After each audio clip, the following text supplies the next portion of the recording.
Kembali lagi bersama dengan saya Pendeta Muda Yohanes Sinaga dalam acara Inspirasi Harian One Year in Mission. Selama ini kita telah melihat jejak kehidupan Daud, dan banyak dari kita berpikir bahwa Daud adalah tokoh yang luar biasa setia di dalam iman kehidupannya. Tetapi ketika kita melihat dan meneliti secara dalam, terutama tahun-tahun pelarian Daud dari Saul, kita akan dihadapkan pada satu realita yang berbeda.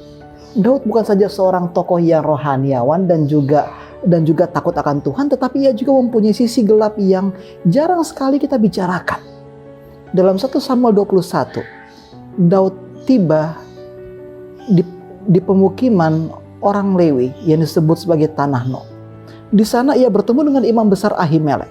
Dan ketika imam besar ini bertanya apa maksud kedatangan Daud di kota Nob itu, Daud berkata bahwa ia sedang dalam misi rahasia atas nama Raja Saul.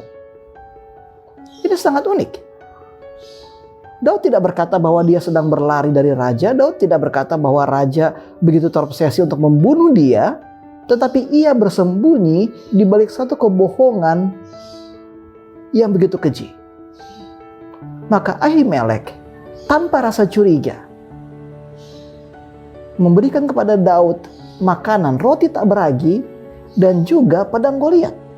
Dia tidak tahu bahwa ketika ia berbuat demikian, ia juga memberikan bantuan kepada seorang yang menjadi buronan negara. Tetapi ia melakukan semuanya dengan ketulusan hati. Dan ketika Saul mendengar bahwa para imam di Nob, terutama Ahimelek, telah membantu Daud dalam pelariannya, dia marah sekali. Dia pergi ke sana. Dan dalam waktu 1 hari 80 imam beserta segenap keluarga dan ternak peliharaan mereka tewas di ujung tombak. Bayangkan. Dan semuanya ini berasal dari kebohongan yang Daud ucapkan. Dari tipu daya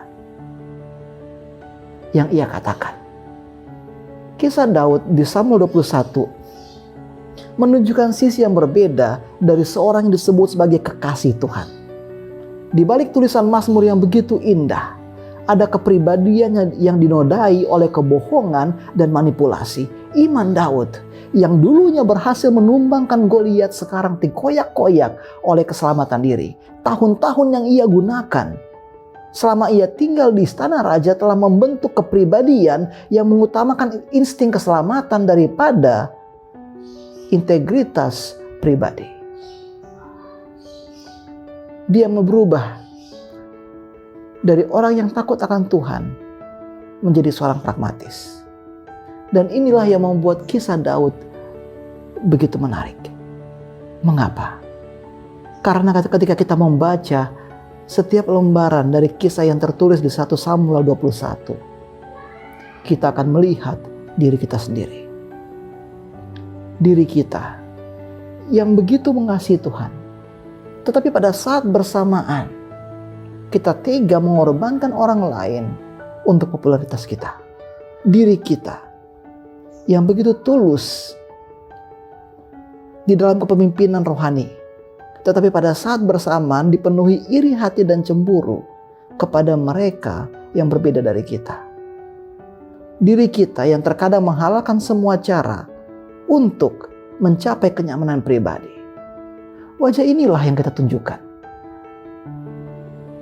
Wajah yang dari luar seakan-akan seperti orang kudus, tetapi dari dalam sebenarnya mempunyai kecenderungan untuk menjadi seorang pembohong dan manipulator sejati.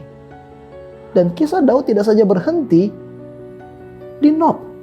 Ketika ia lari ke tanah Filistin setelah itu, dan Raja Akis mencurigai Daud atas motivasi tersembunyi dan berencana untuk membunuh dia, maka Daud mengambil satu langkah yang tidak pernah kita bayangkan sebelumnya. Apa yang dia buat? Dia pura-pura gila. Dia menipu semua orang. Inilah Raja Daud yang sebenarnya. Seperti yang saya katakan, power reveals. Dan ketika Daud kehilangan kekuasaan itu, dia berubah menjadi seorang pragmatis. Apakah Anda seperti tokoh Daud?